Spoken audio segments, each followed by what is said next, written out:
Apakah channel kalian pernah mengalami klaim konten ID dan klaim hak cipta? Apakah klaim konten ID itu dapat membahayakan channel kita? Kecuali saya yang bertanya, baru kamu nanya. Jangan asal menghapus video kalian apabila terkena masalah seperti ini. Apalagi view pada video kalian sudah cukup banyak ditonton oleh orang. Kalau kamu nggak mau nyesal sebelum bertindak, ayo kita bahas di sini. Semuanya. Jangan di skip ya, biar nambah ilmu baru buat kamu. Let's go!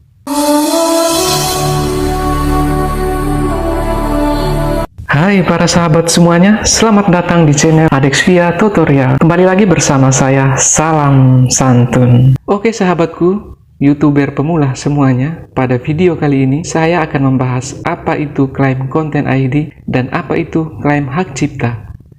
Dan apa yang menjadi perbedaan di antara kedua masalah ini yang sering terjadi pada channel atau konten kita yang sering menggunakan musik atau lagu pada video kita. Pada sharing kali ini saya mau berbagi pengalaman agar kita tidak terlalu takut pada masalah ini ya. Karena banyak YouTuber pemula selalu gelisah ketika mendapat masalah ini pada channelnya, bahkan karena ketakutan langsung mengambil keputusan pada penghapusan video yang berdampak masalah tersebut. Padahal video tersebut sudah banyak penontonnya. Kan kalian akan dirugikan, apalagi proses penghapusan sebuah video itu tidaklah mudah. Yang sudah pastinya kita membutuhkan waktu yang begitu banyak untuk proses pengeditan. Malah kita mendapat masalah seperti ini dari pihak YouTube sendiri. Pasti kita akan mengalami hal yang sangat menyakitkan ya. Bahkan ada sebagian orang yang berputus asa dan berhenti menjadi YouTuber. Ini menandakan kita kurang belajar. Oke, pada kesempatan ini saya mau sharing agar kalian mulai sekarang tidak panik dan takut. Karena semua masalah pasti punya jalan keluarnya tanpa perlu menghapus video yang kamu sudah banyak penontonnya. Saya ingatkan lagi, jangan di skip ya. Yang paling pertama, mari kita mempelajari tentang klaim konten ID. Oke, jadi klaim konten ID akan otomatis muncul jika video yang diupload yang cocok dengan video lainnya atau segmen dari video lainnya ya. Dalam sistem konten ID YouTube, bergantung pada setelan konten ID pemilik hak cipta tersebut. Klaim konten ID ini dapat 1. Memblokir video agar tidak dapat ditonton. 2. Memonetisasi video dengan menjalankan iklan pada video tersebut yang terkadang pemilik hak cipta dapat berbagi pendapatan dengan uploader yang bersangkutan. 3. Melacak statistik penayangan video tersebut. Setiap tindakan tersebut dapat berbeda-beda di setiap negara. Misalnya, video dengan klaim konten ID dapat dimonetisasi di suatu negara atau wilayah dan blokir atau dilacak di negara atau wilayah yang berbeda. Yang perlu kita ketahui, jika video yang diklaim dilacak atau dimonetisasi, video tersebut tetap dapat ditonton di YouTube, meskipun ada klaim konten ID yang aktif. Biasanya pemilik hak cipta akan memilih untuk melacak atau memonetisasi video, bukan memblokirnya. Klaim konten ID berbeda dengan permintaan penghapusan karena pelanggaran hak cipta dan teguran hak cipta. Klaim konten ID mempengaruhi video tertentu, tetapi biasanya tidak berdampak pada channel atau akun Anda. Jadi contoh kasusnya begini ya, apabila pada video kita memasukkan sebuah musik atau lagu, sudah pasti video tersebut akan dikenakan hak cipta.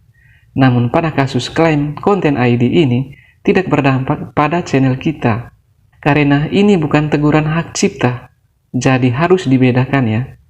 Karena apabila ada musik pada video kita sudah otomatis, itu merupakan hak cipta, karena alat pemfilteran YouTube akan tetap bekerja pada saat pemrosesan penguploadan video baru kita.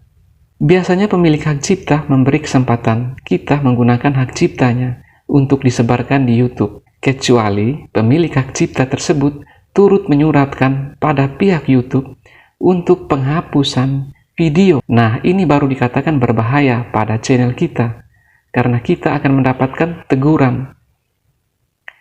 Jadi maksudnya, jangan buru-buru menghapus video, kalau ada klaim hak cipta, karena tidak semuanya berbahaya.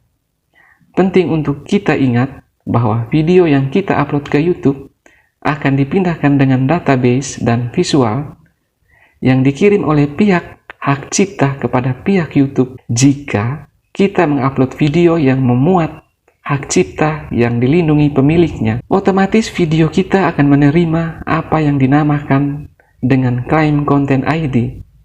Dan klaim konten ID ini tidak mengakibatkan teguran hak cipta. Namun perlu diperhatikan, video kita bisa mengalami 3 hal tadi, yaitu pemblokiran, pelacakan oleh pemilik hak cipta, apakah kita menggunakan dengan wajar atau tidak, melakukan pengeditan atau tidak.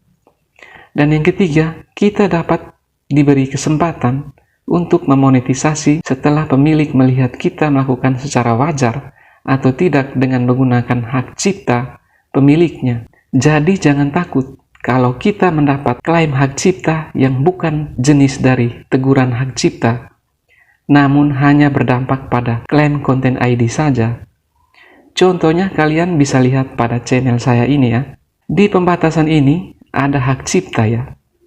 Nah, pada detailnya ditemukan konten yang dilindungi hak cipta, namun pemilik mengizinkan konten untuk digunakan di YouTube. Maksudnya di sini digunakan dengan hal yang sewajarnya, artinya di sini channel kita tidak berdampak apa-apa. Karena ini bukan teguran hak cipta. Kalau teguran hak cipta, baru channel kita akan berdampak pada penghapusan video dan penghentian akun kita ya. Jadi sampai di sini paham ya? Jangan main hapus aja video kita. Untuk mengetahui saat proses penguploadan selesai, kita harus periksa dulu apakah video kita berdampak pada kasus yang mana sebelum kita bagikan ke publik. Oke, kita kembali lagi pada kasus klaim konten ID tadi. Bagaimana langkah yang harus kita ambil untuk menanggapi kasus tersebut? Jadi, tergantung situasinya ya. Kita memiliki beberapa opsi untuk merespon klaim konten ID. Yang pertama, membiarkannya.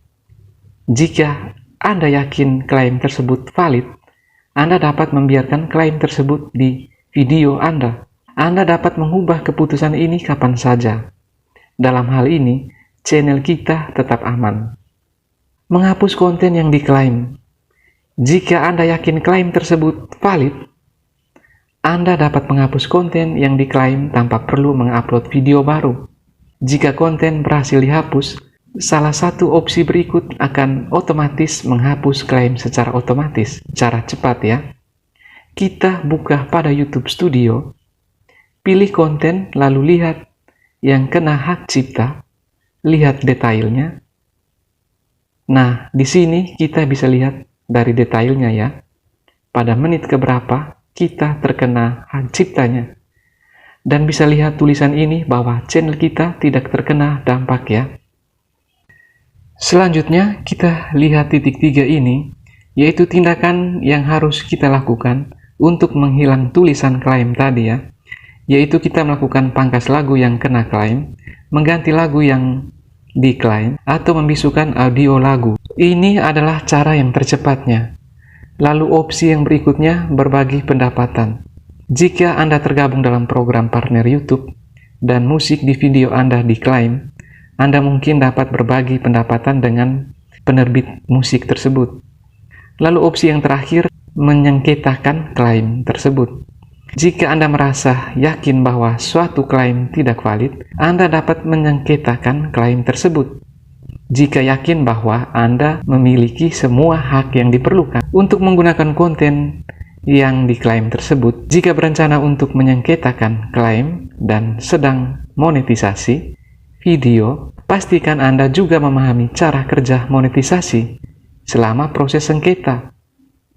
Perlu diingat bahwa YouTube tidak mediasi sengketa hak cipta. Oke, jadi sahabatku, kesimpulannya, klaim konten ID karena hak cipta tidak semuanya berbahaya pada channel kita. Yang berbahaya hanyalah teguran hak cipta yang diberi surat langsung kepada pihak YouTube dari pemilik hak ciptanya. Inilah pentingnya kita belajar lebih banyak tentang aturan pada komunitas YouTube agar kita tidak langsung mengambil keputusan untuk menghapus video kita.